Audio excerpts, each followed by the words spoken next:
Franck Ferrand sur Europe 1, au cœur de l'histoire. Semaine spéciale Révise ton bac au cœur de l'histoire. Franck Ferrand nous parle aujourd'hui du général de Gaulle. Bonjour Franck. Bonjour Anissa, bonjour à tous. Le programme de terminale est riche, un petit peu complexe, disons-le. Alors après la mémoire de la Seconde Guerre mondiale, à travers l'exemple du débarquement lundi, et hier les événements du 6 février 34 vus par la presse de l'époque, je vous propose cet après-midi, pour illustrer le chapitre sur la Chine et le monde, d'évoquer ce coup de tonnerre diplomatique qu'a été en 1964 la reconnaissance de la Chine populaire par la France gaulienne. Et pour corriger la copie, si je puis dire, j'ai demandé à Rémi Coffer de se joindre à nous. Et tout à l'heure, à la fin de l'émission, vous reviendrez sur les origines de l'expression « les 30 glorieuses ». Voilà, une expression aujourd'hui reprise à tout bout de champ et qui faisait référence aux 3 glorieuses, bien entendu. Pour le moment, nous allons nous immiscer dans les relations Mao-de Gaulle.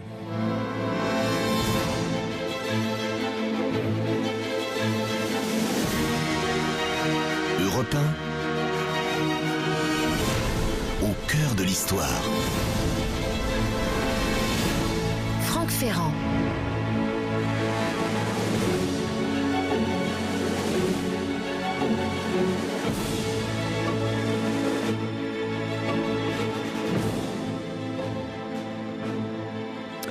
Nous sommes le 27 janvier 1964 et quelques lignes seulement vont faire trembler les chancelleries du monde entier, ou en tout cas les faire frémir. Je cite le communiqué officiel qui est publié par le Quai d'Orsay. Le gouvernement de la République française et le gouvernement de la République populaire de Chine ont décidé d'un commun accord d'établir des relations diplomatiques. Ils sont convenus à cet effet de désigner des ambassadeurs dans un délai de 3 mois. Voilà, c'est aussi sobre, aussi simple que ça en apparence. Décision historique évidemment. Le général de Gaulle sera bien le premier chef d'État d'un pays occidental à établir des relations diplomatiques avec la Chine communiste, avec la République populaire de Chine. Premier pays occidental à nommer un ambassadeur de plein exercice à Pékin depuis 1949, depuis la prise de pouvoir par les communistes en Chine. Il y avait eu 20 ans de guerre civile, rappelez-vous, et Mao Zedong avait donc proclamé cette République populaire de Chine avec beaucoup d'inquiétudes dans toutes les chancelleries de l'époque. Fallait-il ou non reconnaître le nouveau gouvernement, d'autant plus qu'il y a un autre gouvernement nationaliste chinois à Formose, comme on disait à l'époque, à Taïwan. Nous en dirons un mot dans un instant. Il va donc falloir attendre 15 ans pour que vienne cette reconnaissance sous l'impulsion du général de Gaulle. Reconnaître diplomatiquement la Chine de Mao, c'était très difficile. Et ça signifiait sans doute pour la France assumer son retour, en tout cas assumer le retour d'une France rénovée, débarrassée de ces questions coloniales sur la scène internationale et notamment en Asie. Manifestation évidente de la politique d'indépendance nationale prônée par le général de Gaulle. Cette décision a fait grincer des dents un peu partout dans le monde. N'oubliez pas l'hostilité générale au régime communiste de Mao. Les Américains notamment soutiennent bec et ongle le gouvernement nationaliste du maréchal Chiang Kai-shek, donc le gouvernement de Formose. La décision de nouer des relations diplomatiques avec cette république communiste va puiser dans les principes essentiels de la politique étrangère gaulienne, disons-le. Nous verrons tout à l'heure ce qu'il en a été du point de vue de la Chine. Du point de vue de la France, c'était une volonté profonde et ancienne du général de Gaulle. Les historiens Sharon Elbaz et Philippe Houlmont l'expliquent, je le cite: c'est avec la Chine de toujours que le général de Gaulle entend établir des relations régulières sur un plan normal, autrement dit diplomatique. En effet, pour lui, je cite, « Avant d'être communiste, la Chine est la Chine ». Ça, c'est une phrase bien gaulienne, c'est-à-dire un peuple riche de plusieurs centaines de millions d'habitants, à la civilisation plurimillénaire, installé sur un territoire très vaste avec un potentiel de développement gigantesque. Il faut tenir compte de cette réalité nationale profondément enracinée dans la géographie, l'histoire Et la culture, et d'abord il faut s'efforcer de la connaître, tant la distance est grande alors entre la France et le monde chinois. Cette idée a été longuement mûrie. Il faut vous dire que en 1957, le général de Gaulle avait reçu l'ouvrage que lui avait envoyé Edgar Faure, qui s'appelait Le Serpent et la Tortue, qu'avait écrit Edgar Faure après un séjour de plusieurs semaines en Chine populaire, et il avait répondu, Edgar Faure le raconte, à mon retour, j'ai publié donc cet ouvrage, nous dit Edgar Faure, dans lequel je suggérais qu'il serait bon pour la France de reconnaître la Chine. Je pensais en effet qu'il était absolument grotesque que la plupart des grands pays ignorent purement et simplement ce continent. J'ai envoyé le livre au général de Gaulle et le général m'a répondu de sa main, comme il le faisait toujours, une lettre assez longue, me disant combien il avait été intéressé par cette lecture et que mon idée d'une reprise des relations diplomatiques avec la Chine lui paraissait intéressante. Et Edgar Faure ajoute: mais il concluait sur le ton un peu découragé qui était le sien à cette époque, évidemment le général était encore dans sa traversée du désert à ce moment-là, en disant que tout cela ne pouvait pas être tenté utilement, puisqu'en tout état de cause, il n'y avait pas d'État pour l'instant en France. C'était en tout cas le point de vue du général de Gaulle sur la 4e République. Alors, 1958, retour de Gaulle aux affaires, et immédiatement, le général cherche à s'informer sur une possible initiative. Il va d'ailleurs se tourner vers Edgar Faure. La conjoncture n'est pas favorable, puisqu'on est en pleine guerre d'Algérie. Si nous avions envoyé un ambassadeur en Chine, explique Edgar Faure, il aurait pu être exposé sur ce terrain à quelques rebuffades, et il aurait couru le risque de se retrouver un jour face à face avec un représentant du FLN en Chine. Donc jusqu'en 62, disons que la France est un peu empêtrée dans les derniers soubresauts de son processus de décolonisation. C'est seulement après les accords d'Évian, donc en 1962, que le général de Gaulle retrouve une certaine liberté d'initiative sur la scène internationale. Disons aussi, et nous développerons ça dans un instant, que du point de vue des Chinois eux-mêmes, leur rupture avec l'URSS de Khrouchtchev en 1959, du fait de l'amélioration des relations américano-soviétiques, c'est ce qu'on appelle la coexistence pacifique avec l'Ouest, défendue par Moscou, mais aussi et peut-être surtout du fait des ravages du grand bond en avant prôné par Pékin et qui a écœuré littéralement Moscou, cette rupture au sein même du monde communiste a poussé la Chine à chercher de nouveaux soutiens internationaux et pourquoi pas dans cette nouvelle France du général de Gaulle qui voulait s'abstenir de tout alignement à l'Est ou à l'Ouest. Autant dire que d'une certaine manière, pour un rapprochement franco-chinois et pour une reconnaissance officielle de cette nouvelle République populaire, le moment, le dossier était mûr.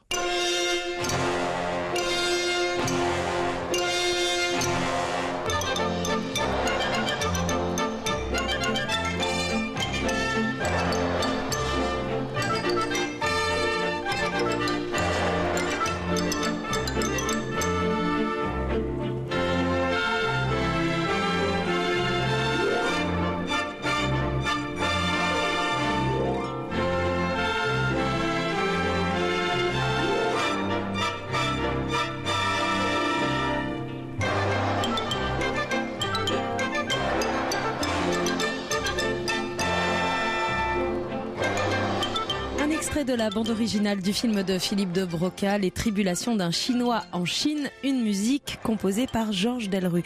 Restez avec nous sur Europe 1. Franck Ferrand vous aide à réviser le bac d'histoire avec cet événement en 1964, quand le général de Gaulle reconnaissait officiellement la Chine. La suite, c'est dans un instant sur Europe 1. Europe 1, au cœur de l'histoire. Franck Ferrand, 14h, 15h. Sur Europe 1. Et pour cette semaine spéciale consacrée aux révisions du bac, pour cette épreuve d'histoire, Franck Ferrand, aujourd'hui vous nous parlez de ces relations entre la France de Charles de Gaulle et la Chine de Mao. Nous étions en 1964. Oui, dans le programme de terminale, c'est la Chine et le monde qui se trouvent être au cœur des préoccupations des enseignants et donc de nos chers candidats et candidates. Alors nous allons dans un instant venir au point de vue chinois avec Rémi Coffer. Pour l'instant, je vous fait entrer, si je puis dire, dans les coulisses diplomatiques qui ont abouti à cette reconnaissance par la République française de la République populaire de Chine, donc de la Chine de Mao. Évidemment, à partir des accords d'Évian, dès 1962, les observateurs ont vu que des missions françaises, missions politiques, mais surtout des missions économiques, disons-le, se sont succédées en Chine. On voyait des chefs d'entreprise qui débarquaient dans cette Chine communiste, vous imaginez, la Chine des costumes Mao et des vélos. Ça a fait parler, bien entendu, et d'emblée, on voyait bien qu'il se passait quelque chose, qu'une normalisation des relations diplomatiques était en gestation. La Chine, de son côté, je vous l'ai dit, recherche de nouveaux partenaires en Occident. Alors, l'homme qui va être au cœur de toute cette affaire, on pense toujours à Alain Perfit à cause de son célèbre ouvrage, n'est-ce pas, Quand la Chine s'éveillera, et puis ses grandes missions et ses enquêtes en Chine, mais celui qui était au cœur de cette affaire, c'est Edgar Faure, grand homme de la 4e République, qui en 1963 est donc reçu par le général de Gaulle. Le président s'inquiète de savoir si les circonstances sont désormais ou non favorables à la reconnaissance de la Chine. Et voilà ce que lui répond Edgar Faure. Je pense que tout est changé. Premièrement, vous êtes délivré de l'hypothèque algérienne, ce qui signifie que vous n'avez pas à redouter de déconvenues dans l'hypothèse d'une ouverture diplomatique vers Pékin. En deuxième lieu, les Chinois eux-mêmes, précise Faure, sont dans une situation difficile à cause de leur friction avec les soviétiques. Et, en troisième lieu, vous avez donné déjà de tels signes d'indépendance vis-à-vis des Américains que un de plus ou de moins, cela ne sera pas tellement sensible, dit Edgar Faure. Et c'est vrai que le général de Gaulle avait fait avaler à Washington un certain nombre de couleuvres, à commencer par l'implantation des bases américaines en France. Mais enfin, ça nous entraînerait dans un autre sujet. Alors, au cours de cette même conversation, Edgar Faure signale au général de Gaulle qu'un voyage à Pékin serait le bienvenu, bien entendu, avec la volonté de se rendre en Chine, en Russie, pour étudier le fond du conflit sino-soviétique. Il aimerait bien qu'on lui confie une mission, Edgar Faure. Et le général lui dit, oui, vous irez en Chine, mais vous irez comme mon représentant. Et il va lui donner une lettre d'accréditation officielle. Ça, c'est un pas décisif, bien entendu. La visite ne pouvant pas rester secrète, il faut essayer de la banaliser le plus possible. Alors, on va faire passer Edgar Faure par le Cambodge, puis ça c'est à l'aller, et puis au retour par l'Inde via la Birmanie, pour essayer de noyer le poisson, si je puis dire. Le but, c'est que l'objet réel de la visite, c'est-à-dire Pékin, n'apparaisse pas trop. Le 18 octobre 1963, Edgar Faure, accompagné par sa femme Lucie, va donc arriver en Chine, où il est reçu, vous pouvez l'imaginer, avec tous les honneurs. Il rencontre le Premier ministre, Zhou Enlai. Il a déjà eu l'occasion de suivre la politique française, ce Zhou Enlai, en faisant la connaissance de Pierre Mendès France, président du Conseil au moment des négociations de Genève, qui avait mis fin à la guerre d'Indochine en 1954, et où la Chine avait joué un rôle de modérateur, d'ailleurs très intéressant. Il y a entre Zhou Enlai et Edgar Faure 6 séances de travail, entrecoupées évidemment de banquets à la chinoise, de grandes visites sur un certain nombre de sites touristiques, etc. On mobilise les enfants des écoles. Bref, il y a déjà quelque chose qui fait penser à une visite officielle. On rédige un protocole de travail, tout ça s'achève à Shanghai, où Edgar Faure va être reçu par Mao en personne, et au total, il aura quand même passé en Chine 2 pleines semaines. Quand il rentre en France en novembre 63, il se rend à l'Élysée, bien entendu. Il arrive à l'Élysée, ça ne s'invente pas. Le 22 novembre 63, il attend dans l'antichambre et le général de Gaulle le fait entrer dans son bureau alors qu'on vient juste d'apprendre l'assassinat du président Kennedy à Dallas. Donc vous imaginez qu'on a l'esprit ailleurs, si je puis dire. Et le général de Gaulle, qui est un incroyable diplomate, c'est un aspect sur lequel on n'a peut-être pas suffisamment insisté, de Gaulle confie à Edgar Faure qu'après tout, il va essayer de profiter de son voyage à Washington pour les obsèques du président Kennedy, bien entendu, les obsèques du président assassiné, afin de sonder l'équipe Johnson, la nouvelle équipe qui est en train de s'installer, sur sa réaction éventuelle à une normalisation des relations françaises avec la Chine. Quoi qu'il en soit, la décision du général à ce moment-là est arrêtée. Le 8 janvier 64, à l'Élysée, Conseil des ministres, et là, pour la première fois, le ministre des Affaires étrangères, Maurice Couve de Murville, déclare « Une étape encore plus importante va être franchie dans nos rapports avec la Chine de Pékin ». Et Alain Perfit note dans dans ses carnets, à voir la surprise de presque tous les ministres autour de la table, je crois bien qu'il ne se doutait de rien, dit Perfit. Alors De Gaulle fait un tour de table, comme il le faisait généralement, il répond aux sceptiques, il laisse parler son Premier ministre, Georges Pompidou, et voilà qu'il conclut. Et la conclusion du général de Gaulle, à mon avis, est un modèle de point de vue diplomatique. Le fait chinois est là, dit De Gaulle. C'est un pays énorme. Un jour ou l'autre, peut-être plus proche qu'on ne croit, la Chine sera une grande réalité politique, économique et même militaire. Or, elle meurt d'envie d'être reconnue par nous. Elle ne le cache pas. Les soviets sont devenus ses adversaires et les États-Unis le sont restés. Elle ne voit aucun autre interlocuteur que la France. C'est pour la Chine une réalité et même la seule. Magnifique sortie au Conseil des ministres. Vous aurez compris que la décision maintenant est prise et c'est à la fin de janvier 64 que le général de Gaulle, ou plus exactement son gouvernement, va reconnaître officiellement la Chine continentale.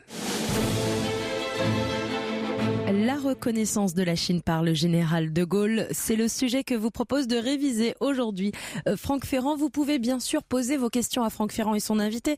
Vous pouvez réagir à cette émission si vous êtes en train de réviser en ce mercredi après-midi. N'hésitez pas, rendez-vous sur Twitter avec le hashtag ACDH ou sur la page Facebook Au cœur de l'histoire. Franck Ferrand revient dans un instant. Europe 1, au cœur de l'histoire. Franck Ferrand, 14h, 15h sur Europe 1. Et cet après-midi, dans le cadre de cette semaine spéciale révision du bac, Franck Ferrand, on revient en 1964 quand Charles de Gaulle reconnaît la République populaire de Chine. Une décision historique. Et oui, il y a une décision qu'il faut préparer, notamment du point de vue de l'opinion. Alors, il y a un journal qui sert à ça à l'époque, c'est Le Figaro, bien entendu. Edgar Faure va donner une interview au Figaro le 9 janvier, donc au tout début de cette année 64, et il livre un certain nombre d'indications retirées de son récent voyage en Chine, entrepris, précise-t-il, avec l'approbation des plus hautes autorités françaises, comprenne qui pourra. Et Edgar Faure exprime son souhait de voir débloquer cette espèce d'impasse dans laquelle se trouve la diplomatie occidentale à l'égard de Pékin. Les chancelleries ont déjà compris depuis un petit moment, inutile de vous dire.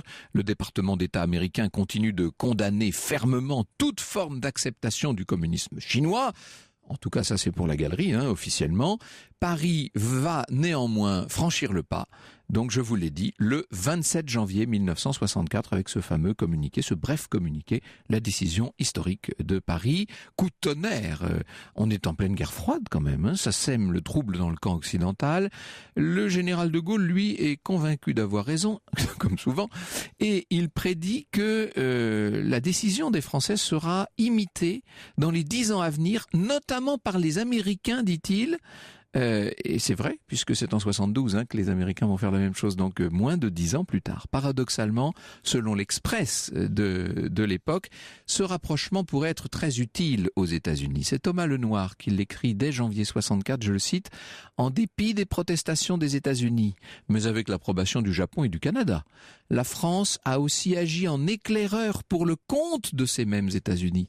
Elle a révélé la possibilité de rapports avec Pékin sans rupture avec Formose. » C'est toute la question de la Chine nationaliste. Nous allons y revenir dans un instant. Et le président Richard Nixon, ancien président au moment où il écrit son ouvrage Leader, il parle de ce long développement. Il fait il consacre plusieurs pages à cette influence du général de Gaulle sur la diplomatie mondiale de l'époque et sur les discussions qu'il a eues lui-même et qui l'ont convaincu d'aller au bout du rapprochement sino-américain. Le 31 janvier 64, 4 jours après l'annonce, le général de Gaulle profite d'une de ses célèbres conférences de presse, qui est consacrée en l'occurrence aux institutions, pour commenter sa décision. Il n'y a, dit-il, dans cette décision rien qui comporte la moindre approbation à l'égard du système politique qui domine actuellement la Chine. La France reconnaît simplement le monde tel qu'il est. Les responsables politiques chinois passent outre à cette très grosse réserve du président français et le le chef de la révolution chinoise, Mao, à plusieurs reprises, va exprimer son regret de ne pas pouvoir rencontrer le général de Gaulle. Et finalement, vous savez que le général meurt en 1970, et donc il n'y a pas eu de rencontre entre de Gaulle et Mao. C'est d'ailleurs une rencontre qui aurait sans doute beaucoup déplu à Chiang Kai-shek, au régime nationaliste, là pour le coup. Cette reconnaissance diplomatique n'en sort pas moins la Chine de son isolement. C'est une brèche qui est causée entre les blocs, entre les deux blocs. On avait jusqu'alors un monde totalement rigide et bipolaire, et là le général de Gaulle est en train de bouleverser un peu la donne, disons-le. Évidemment, va surgir très bientôt la révolution culturelle de 1966 qui pendant 10 années va enfermer la Chine dans cet épisode meurtrier extrêmement dramatique. C'est une grosse déception pour Paris, il faut le dire. Les rapports sont très mauvais entre Pékin et Paris à cette époque. Or, le général de Gaulle meurt pendant la révolution culturelle. Il n'empêche que son calcul à long terme aura été le bon, probablement. Il a permis une évolution considérable de la perspective en Asie. On a donné enfin une place importante à ce pays-continent, qu'était la Chine, même communiste. L'acte du général de Gaulle conserve une espèce d'aura dans la mémoire chinoise. Et vous savez qu'actuellement, quand un ambassadeur est nommé à Paris, quand un ambassadeur de Chine est nommé à Paris, la toute première chose qu'il fait, c'est de se rendre à Colombey. On a conservé en Chine une très grande déférence envers le général de Gaulle. Et au moment des commémorations, là, en 2014, pour le 50e anniversaire de la reconnaissance de la Chine populaire par Paris, on a fait toutes sortes de célébrations, etc. en Chine. On peut dire que 50 ans, un demi-siècle plus tard, cet acte diplomatique fort a laissé des traces très importantes, en France, en Occident sans doute, mais en Chine, alors là, oui, certainement. Bonjour Rémi Coffer. Bonjour. Nous allons, avec vous qui connaissez la Chine comme votre poche, nous allons revenir bien entendu sur toute cette affaire et nous allons essayer de voir ce qui se passait du point de vue des Chinois. L'histoire sur Europe 1, c'est avec Franck Ferrand. Franck Ferrand, 14h, 15h sur Europe 1. Et cette année, au programme de terminale en histoire, il y a la Chine et ses relations internationales. La Chine et le monde depuis 1949. Nous en parlons donc aujourd'hui avec votre invité, Franck Ferrand. Vous recevez Rémi Coffer, journaliste et historien et auteur du siècle des 4 empereurs, paru chez Perrin. Il faut que nous soyons particulièrement pédagogiques cette semaine, Rémi Coffer. Disons clairement que cette reconnaissance officielle et cet envoi d'un ambassadeur à Pékin interviennent exactement entre les deux grands moments maoïstes, si je puis dire, de cette période, c'est-à-dire le grand bond en avant de la fin des années 50 et la révolution culturelle des années 60. Il faut peut-être dire un mot de ces deux grands programmes. Alors, jusqu'au moment du grand bond en avant, c'est Mao Tse-tung qui a tous les leviers en main. Le grand bond en avant, c'est son idée, c'est une forme de communisation absolument intégrale avec les communes populaires, les choses de ce genre, et ça aboutit à une terrible, épouvantable famine. C'est-à-dire que alors on parle nous de technocratie parfois, mais là c'est la technocratie poussée à son extrême absolu. C'est-à-dire que on gère les peuples et on gère la politique comme si c'était des données abstraites, et on voit le résultat. Exactement. Et on collectivise toutes les terres, donc les paysans n'ont plus d'intérêt à collectiviser. C'est effarant dans les communes populaires. Tout le monde est en uniforme et même chacun est tenu d'apporter son mobilier individuel et on peint toutes les chaises de la même couleur, toutes les tables de la même couleur. C'est effrayant. Mais ce qui est encore plus effrayant, ce sont les 40 millions de morts qui n'ont pas été voulus par Mao. Il y a des morts qu'il a voulu, mais pas celle-ci. Mais 40 millions de morts de faim. Donc, ce qui se passe à l'intérieur de la classe dirigeante chinoise de l'époque, c'est qu'on va écarter un petit peu Mao, qui reste le grand dirigeant. Gentiment à la retraite. Oui. Pas à la retraite, mais un peu à l'écart. Oui. Et des gens comme Liu Shaoqi, et même un peu Deng Xiaoping participent à sa mise à l'écart. Donc, il y a un espace devant eux. Deuxième chose, à l'époque si on revient en arrière, à l'époque de Mao Tse-tung, après la mort de Staline, Mao n'a pas accepté la déstalinisation qui a été prônée et mise en œuvre par Nikita Khrouchtchev, le premier secrétaire du Parti communiste soviétique, et il refuse la déstalinisation. Et ça va entamer le processus qui va conduire à la rupture sino-soviétique, qui n'est pas encore totale au moment de la reconnaissance de la République populaire de Chine par la France, mais qui est quand même bien engagée. Avancé, oui, c'est-à-dire on s'envoie, on s'appelle de noms d'oiseaux. Et à ce moment-là, ça ouvre cet espace dans lequel le général de Gaulle va s'engouffrer, puisque, vous l'avez rappelé tout à l'heure, le but diplomatique du général de Gaulle, c'est de faire échapper la France à la logique des blocs. C'est ça.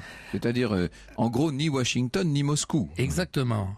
Et les Chinois ont justement, maintenant qu'ils ne sont plus rivés à Moscou comme auparavant, eh bien, ils ont la même idée, se détacher de la logique des blocs. Donc, il y a un intérêt objectif qui lie les deux parties, la partie française et la partie communiste chinoise. Mais il n'y a pas que la Chine communiste. Il y a, vous l'avez rappelé tout à l'heure, Taïwan, là où Chiang Kai-shek, ayant perdu la guerre civile, s'est réfugié dans cette île de Taïwan, qu'on appelait effectivement, vous l'avez dit, Formose à l'époque, et là-bas, il prétend être le seul à représenter la vraie Chine. C'est-à-dire que vous avez deux États chinois, mais la Chine nationaliste possède encore le siège à l'ONU, au Conseil de sécurité de l'ONU. Et voilà, c'est-à-dire que les Américains la considèrent comme la seule Chine, et n'oublions pas que Chiang Kai-shek a participé à la Seconde Guerre mondiale, et que le général de Gaulle le considère comme un allié et un fidèle. C'est compliqué, évidemment. Hein. Bien sûr, parce que on peut rappeler qu'effectivement, pendant la Seconde Guerre mondiale, Chiang Kai-shek maintient la Chine dans la guerre contre les Japonais. Le général de Gaulle envoie des représentants, le professeur Escara, rencontrer Chiang Kai-shek, établir des liens entre la petite France libre et la Chine nationaliste assiégée par les Japonais. Donc c'est un mauvais moment pour les deux parties que se nouent ces premiers contacts. Et puis en 1943, le général va envoyer un délégué permanent auprès de Chiang Kai-shek à Chongqing, où Chiang Kai-shek est la ville de guerre de Chiang Kai-shek. Il envoie le général... on peut dire que là on est au cœur du continent. Hein. Oui, tout à fait, là où il s'est replié sous la pression militaire des Japonais. Et il envoie le général Peshkov, qui est un personnage absolument étonnant. Le général Peshkov est le fils adoptif de l'écrivain Maxime Gorky. C'est le frère d'un grand dirigeant bolchevique. Lui-même a été bolchevique. Et puis, il est passé à l'Ouest et il est devenu officier colonel dans la Légion étrangère. Il rallie de Gaulle. Vous savez que des colonels, il n'y en a pas tellement qui rallient de Gaulle à Londres à cette époque. Et Peshkov est envoyé par de Gaulle auprès de Chiang Kai-shek, avec lequel des liens de sympathie, évidemment, se nouent pendant la guerre. Ce qui, 20 ans plus tard, ne va pas faciliter la situation, évidemment. Non, parce qu'effectivement, vous l'avez rappelé, pour le général de Gaulle, Chiang Kai-shek est comme lui, la Chine et la France, dans des échelles différentes, et la France libre, font partie des pays qui sont quand même à la table des vainqueurs, aux côtés des États-Unis, de la Grande-Bretagne et de l'Union soviétique. Ça fait une communauté de situation. Et de Gaulle, qui apprécie les grandes figures historiques, considère, vous savez qu'à la fin il ira même rencontrer Franco, et il considère que Chiang Kai-shek est une grande figure historique, comme lui, sous-entendu. Oui. Donc il a du respect pour lui. Comment va-t-il essayer de faire passer la pilule de la reconnaissance de la Chine? Il le fera en envoyant le général Peshkov à Taipei, rencontrer Chiang Kai-shek, évoquer à la chinoise des souvenirs de guerre, et puis lui dire, voilà, nous avons l'intention de reconnaître, le général a l'intention de reconnaître la Chine communiste. Alors vous imaginez les hoquets de Chiang Kai-shek, qui en plus avait un dentier. À ne pas mettre dans la copie. Non, c'est inutile. Il lui fait une proposition que lui a évidemment imposé le général de Gaulle, qui est, que diriez-vous si la France reconnaissait la Chine avec échange d'ambassadeurs, mais si nous gardions un consulat de Taïwan, c'est-à-dire si nous ne rompions pas avec la Chine de Taïwan. Et là, Chiang Kai-shek se cabre et dit non, il n'en est pas question, c'est l'un ou l'autre, c'est la Chine communiste ou c'est la mienne, la petite Chine de Taïwan. À ce moment-là, effectivement, les jeux sont faits.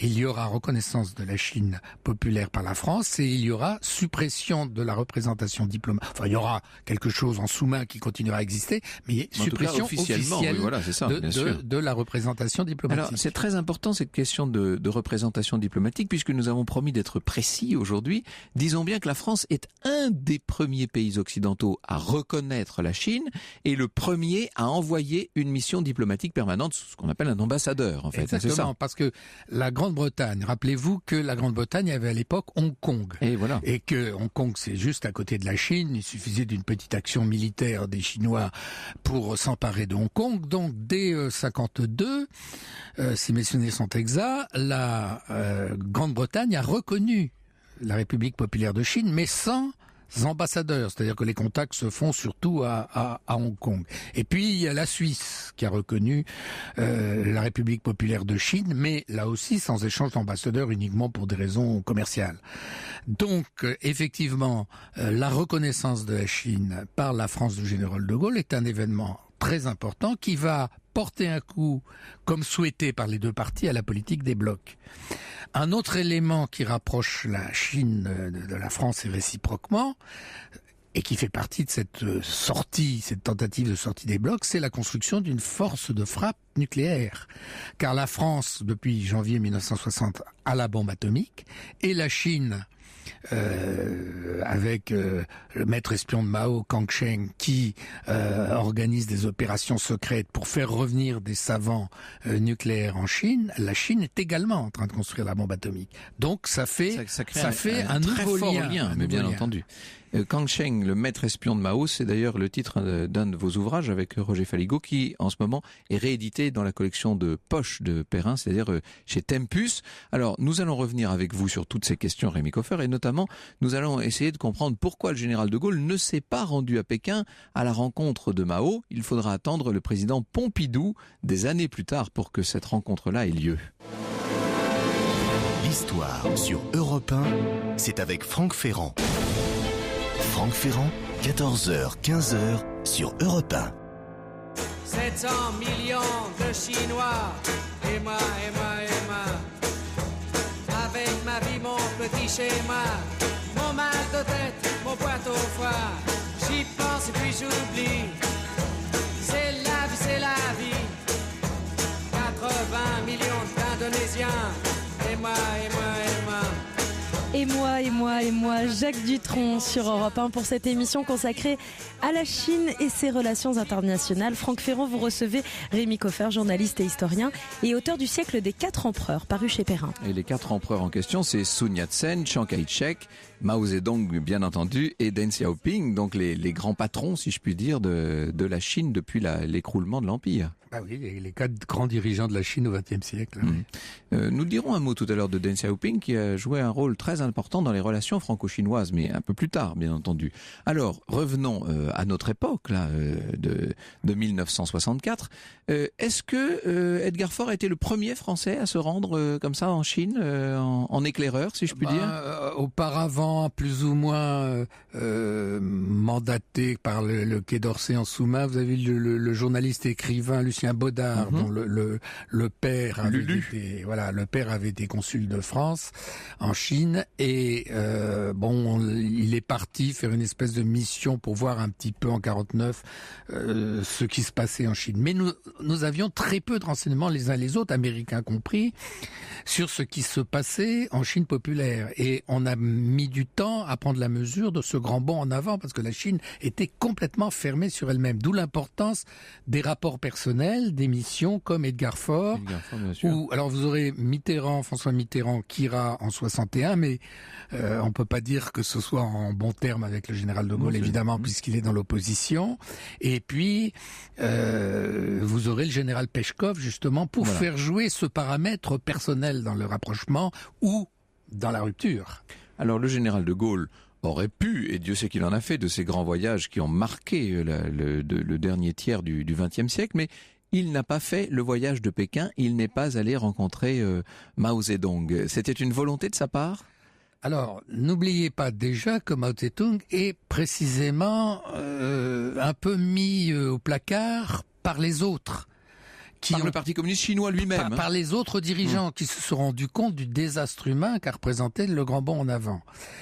Donc, je pense, et Chou En-lai, qui est le maître de la diplomatie, qui est un homme d'État tout à fait remarquable, très soumis à Mao, mais il a quand même accepté la politique de Liu Shaoqi et des autres, qui consiste à se dire le vieux. Il était, passez-moi l'expression, il a été bien, mais maintenant il déraille. Donc, ils n'ont sans doute pas très envie de remettre Mao en selle. N'oubliez pas que à la mi-65, Mao, qui s'y prend évidemment, qui fait des parties de billard avec 50 bandes, va lancer la révolution culturelle pour reconquérir le pouvoir. Et sans illusion sur le prix à payer, puisque c'est peut-être aussi une des explications de l'absence de voyage du général de Gaulle, c'est que cette révolution culturelle, évidemment, va totalement de nouveau bouleverser la donne au bout de 18 mois. Bien entendu, il y aura d'ailleurs des manifestations devant l'ambassade de France, donc la relativement nouvelle ambassade de France, où on insultera évidemment les Français, et une insulte chinoise, c'est de comparer à des chiens, ce qui provoquera ce mot du général de Gaulle: c'est la première fois que je me fais traiter de chien par des Pékinois. Donc effectivement, la révolution culturelle, Mao Tse-tung l'a décrite dans une lettre à Tianqing, sa femme, un grand chaos sous le ciel. Donc vous imaginez que c'est un désordre intégral, on ne sait même plus qui sont les interlocuteurs valables, on ne sait même plus les gens avec qui on pourra discuter. Donc De Gaulle ne tient certainement pas à aller dans un capharnaüm pareil. Un certain nombre de grands barons du gaullisme iront officiellement en Chine. Avant la révolution culturelle, c'est le cas d'André Malraux quand même. Oui, alors André Malraux fait un voyage. Là aussi, c'est semi-officiel, mais il est ministre. C'est aussi parce que il traverse une phase de dépression terrible et qu'on craint qu'il se suicide. Et De Gaulle, qui a beaucoup d'amitié pour Malraux, se dit: je vais l'occuper en l'envoyant en Extrême-Orient. D'où où il avait été, n'est-ce pas, rappelons-nous la voie royale. Oui, 40 ans plus tôt. Il essayera le compte rendu de l'entretien. Il a un entretien avec Mao et le compte rendu de l'entretien est absolument sidérant, parce que, par exemple, Malraux essaye de persuader Mao qu'il a joué un rôle à Canton, dans les événements de Canton qu'il décrit. Non, pas dans la condition humaine, qu'il décrit dans Les Conquérants. Qu'il a joué un rôle à cette époque. Il était à Canton, il n'a jamais foutu les pieds à Canton à l'époque, il avait simplement été 8 jours à Hong Kong. Mais bon, il lui confie la version qu'il a pour les parlementaires. Alors vous imaginez, face à Mao Tse-tung, qui n'a aucune idée de ces histoires d'élus et de députés, etc. Mais enfin, c'est un signe quand même. Tout le monde sait que Malraux, c'est quand même De Gaulle. Alors, celui qui va populariser, si j'ose dire, la République communiste chinoise en France, c'est Alain Peyrefitte. Alain Peyrefitte, avec l'appui, aidé par le général Hérault, qui est un grand spécialiste de la Chine. Oui, effectivement, il va jouer un rôle très important pour faire connaître cette réalité chinoise qui était mais vraiment très méconnu. Je disais tout à l'heure que les Chinois nous savent gré d'avoir reconnu la République populaire, les Chinois d'aujourd'hui, dès 1964. Ça a été très bien perçu à Pékin, bien sûr. Oui, et d'autant plus que ça s'appuyait sur cette volonté de sortir des blocs, donc il y avait cette... N'oubliez pas aussi que, pardon, ton professoral, n'oubliez pas, excusez-moi. Non mais ça tombe bien, c'est le bonjour. C'est le jour ou jamais. Non, justement, on va pas empoisonner les lycéens avec des histoires de profs. Mais on va leur dire que Chou En-lai et Deng Xiaoping connaissaient la France, car ils avaient vécu en France au tout début des années 20. Deng Xiaoping a même travaillé chez Renault à un certain moment. Donc, bon, ils connaissent quelques mots de français, ils ont la nostalgie de la France. La France, c'est ce que laissait entendre tout à l'heure cet éditorialiste de l'Express, c'est que la France va quand même ouvrir un peu la voie aux États-Unis. On se rappelle évidemment la politique de Kissinger et du président Nixon d'ouverture à la Chine, 1972. En 73, c'est le président Pompidou qui se rend en Chine. J'ai des souvenirs de ce voyage en Chine qui avait été très médiatisé, si je puis dire. Et après la mort de Mao seulement, on va voir se normaliser les relations entre la France et la Chine. Oui, parce que passé une période de flou, eh bien, c'est Deng Xiaoping qui ressort de sa boîte, parce que c'est un bonhomme, il est toujours au rencard, menacé de mort, et il ressurgit. Et il reprend les leviers de commande en 78. Et là, Deng Xiaoping, c'est un grand patriote chinois. Lui, ce qu'il veut, c'est le développement de la Chine, et c'est un pragmatique. Il est communiste, d'accord, mais l'important, c'est de développer l'économie. Donc, il faut développer les relations économiques avec en particulier les États-Unis. Il y a cette photo où, lors d'un rodéo dans l'Ouest américain où il est avec un Stetson, ce qui frappera beaucoup les Américains. Il a cette volonté de rapprochement pour faire du business, pour faire des affaires économiques. Mais il viendra effectivement à Paris, rencontrera le président Giscard d'Estaing. Il est à l'époque vice-ministre seulement. Et pour la petite histoire, il ramènera à Zhou Enlai, il ramènera 2 caisses de croissants qui mangeront ensemble là-bas en souvenir du bon vieux temps où vous avez sans doute pas les moyens de se payer souvent des croissants. À l'époque où nous passions le bac, c'était plus facile, si je puis dire, parce qu'on était encore dans cette politique-là. Là, aujourd'hui, il faut pour nos candidats faire un gros effort d'imagination, car la Chine est devenue tout autre chose, bien que le régime officiellement soit le même. Mais ça demande effectivement de se replonger dans ce qu'était la véritable Chine populaire, si je puis dire. Ah bah oui, l'histoire est comme ça. Oui. Ayez en tête l'idée d'un pays presque totalement fermé. C'est ça. Et les gens qu'on envoie comme Edgar Faure, c'est vraiment des pionniers. Oui, vraiment. C'est donc quasiment des missionnaires, si j'ose dire. Le siècle des 4 empereurs, c'est votre ouvrage chez Perrin à propos de Sun Yat-sen, Chiang Kai-shek, Mao Tse-tung et Deng Xiaoping. Rémi Koffer, et puis votre ouvrage sur le maître espion de Mao qui s'appelait Kang Sheng est réédité en poche chez Tempus. Merci beaucoup. Et on continue de réviser dans un instant sur Europe 1 avec Franck Ferrand qui vous donne les origines de l'expression les 30 glorieuses. Europe 1, au cœur de l'histoire. Europe 1, au cœur de l'histoire. Retour aux origines. Et nous continuons nos révisions avec vous, Franck Ferrand. Vous nous expliquez aujourd'hui l'origine des 30 glorieuses, de l'expression. Oui, c'est une expression qu'on entend beaucoup, notamment dans la bouche des journalistes, évidemment. Les 30 glorieuses, c'est une expression forgée à la toute fin des années 70 par un économiste que connaissaient bien les étudiants de l'époque, c'était Jean Fourastier. Et Jean Fourastier faisait référence, évidemment, c'est un jeu de mots, si vous voulez, faisait référence aux 3 glorieuses. Les 3 glorieuses, ce sont les journées révolutionnaires de juillet 1830 qui ont vu la fuite et la chute du régime de Charles X et l'installation au pouvoir de Louis-Philippe Ier, ce qu'on appelle la monarchie donc de juillet. Ça, c'était les 3 glorieuses. Les 30 glorieuses, c'est la période de prospérité exceptionnelle qu'ont connue les pays occidentaux dans les 30 années ou dans les 3 décennies, disons plus exactement, qui ont suivi la Seconde Guerre mondiale de 1945. En fait, la croissance revient véritablement en 46 jusqu'en 1973 avec le premier choc pétrolier, bien entendu. Plein emploi, augmentation du pouvoir d'achat, développement de la société de consommation, etc. Dites-vous qu'entre 47 et 73, le PIB, le produit intérieur brut de la France, a été multiplié par 5, avec une croissance qui atteignait facilement 5% par an, un chômage résiduel très faible, une population qui augmentait d'autant plus que c'est l'époque du baby-boom, vous savez, cette génération où on a fait beaucoup de bébés, une espérance de vie qui augmente, des mesures sociales tous azimuts, avec notamment l'instauration d'un salaire minimum qui va devenir le SMIC. Alors, d'où tout cela vient-il ? Du plan Marshall, ne l'oublions pas, de l'aide financière des États-Unis, de nationalisation de la libération, et puis d'une chose qu'on a complètement oubliée aujourd'hui, qui s'appelle le plan et qui nous entraînerait très loin.